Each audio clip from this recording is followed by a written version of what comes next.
Hello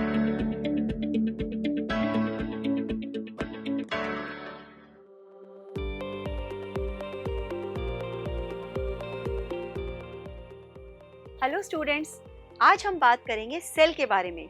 जैसे एक बड़ी सी दीवार छोटे छोटे ब्रिक्स से मिलकर बनी होती है, उसी तरह सभी लिविंग ऑर्गेनिजम्स की जो सबसे स्मॉलेस्ट यूनिट होती है उसे हम कहते हैं सेल।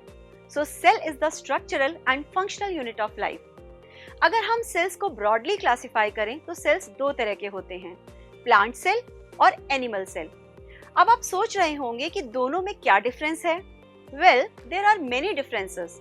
अगर एक मेजर डिफरेंस की बात करें तो वो है सेल वॉल, जो सेल्यूलोज की बनी होती है और सिर्फ प्लांट सेल में पाई जाती है। Animal cells don't have a cell wall, but yes they do have a plasma membrane which forms the outer covering of the cell. अब हम बात करते हैं एनिमल सेल की।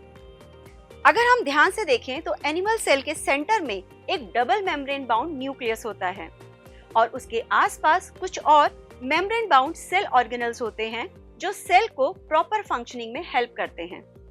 Now let's have a close look at nucleus of the cell. आप ध्यान से देखेंगे तो आप देखेंगे कि न्यूक्लियस के चारों तरफ एक डबल मेम्ब्रेन होती है जिसे हम न्यूक्लियर एनवेलप कहते हैं। ये न्यूक्लियर एनवेलप सेल के न्यूक्लियस को उसके साइटोप्लाज्म से सेपरेट करता है। इसी न्यूक्लियर एनवेलप में कुछ छोटे छोटे पोर्स होते हैं जो सोडियम, पोटेशियम और ग्लूकोज जैसे सब्सटेंसेस को ट्रांसपोर्ट करते हैं। न्यूक्लियस के सेंटर में एक राउंड स्ट्रक्चर आप देख सकते हैं जिसे हम कहते हैं nucleolus, which is very important for synthesis of protein.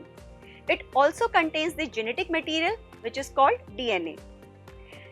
बच्चों, आपको ये भी पता होना चाहिए कि सेल का न्यूक्लियस सेल के पूरे फंक्शनिंग को कंट्रोल और कोऑर्डिनेट करता है।